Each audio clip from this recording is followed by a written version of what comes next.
So today I'm going to show you how you can add images into EVE-NG, and depending on what image you're adding, it might be a little bit different. But for this example, I'm going to be adding a FortiGate firewall. And if you want to follow along, EVE-NG has a lot of good documentation that you can follow along with.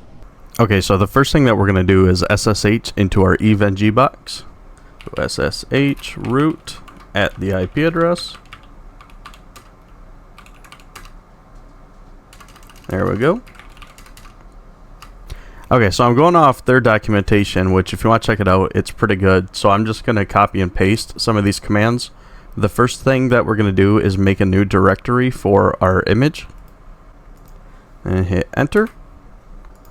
Okay, next we're going to want to open up WinSCP so that we can put our image into our Linux box. And if you've never used this before, you'll just, in the host name, you'll put the IP address, username, and then password. And then you can log in, accept. It's going to pull up all your files on here. Okay, so now we're going to go into that new directory that we just created. So OPT, add-ons, and then Fortinet. Okay, so now I'm going to drag my zip file into that folder. It just takes a few seconds.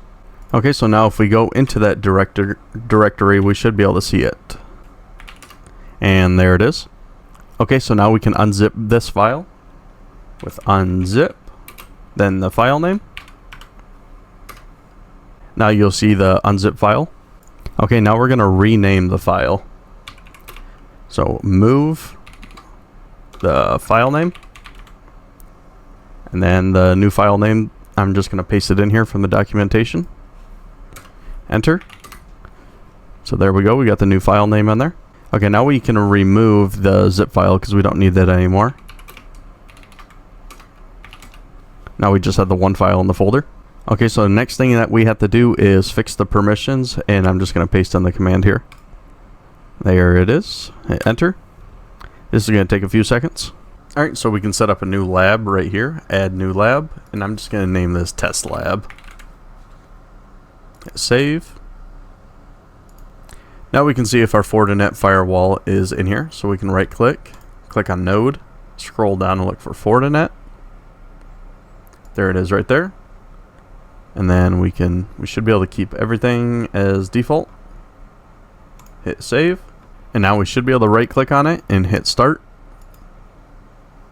Okay, so if we click on it, we should be able to console into it. There we go, it's pulling up a separate window. And there we go, we have our login. Alright, and there we go, we are logged into our Fortinet firewall.